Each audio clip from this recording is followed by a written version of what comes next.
Hello বন্ধুরা, good morning. তো finally wait is over. Oslo international এয়ারপোর্টে বোর্ডিংয়ের লাইনে আমরা দাঁড়িয়ে বোর্ডিং শেষ হতেই আমরা উঠে পড়ি ফ্লাইটে। তারপর আমরা সুন্দর দৃশ্য দেখতে দেখতে আকাশে ভেসে চলেছি। তো আকাশে ভেসে যেতে যেতেই এরই মধ্যে আমাদের খাবার চলে আসে। তো আমরা সেগুলো এত খিদে পেয়েছিল একদম গোগ্রাসে গিলতে থাকি। আমাদের দিয়েছিল সাথে একটা মিল নিয়েছিলাম আর নিয়েছিলাম একটা স্যান্ডউইচ। তো মিলটা জাস্ট ওই অ্যাভারেজ ছিল। তার মধ্যে প্রচুর ভেজিস দেওয়া ছিল। তো আমার খুব একটা ভালো লাগেনি।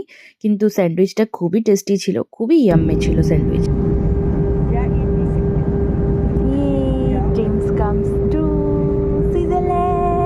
ঠিক জুরিক এয়ারপোর্ট ঢোকার আগেই কিছুক্ষণ আগে থেকে প্রায় 10 মিনিটস মতো আমরা এরকম সবুজ ঘাস দেখতে দেখতে বুঝতেই পারি ফাইনালি আমরা কিন্তু সুইজারল্যান্ড এসেই গেলাম। তো যাই হোক, প্লেনটা ল্যান্ড করার পর আমরা জুরিক এয়ারপোর্টটা জুরিক এয়ারপোর্টটা বিশাল বড়। তো ঘুরতে ঘুরতে ফাইনালি আমরা পৌঁছে যাই ট্রেন স্টেশনে। জুরিক এয়ারপোর্টের পাশেই রয়েছে ট্রেন স্টেশন, ইভেন বাসও রয়েছে। তো আমরা ট্রেনটাকে নিয়েছিলাম। ট্রেনে জার্নি করতে ভালোই লাগে, বাসের জার্নি থেকে অবভিয়াসলি ট্রেনের জার্নিটা খুবই কমফোর্টেবল আর স্মুথ হয়।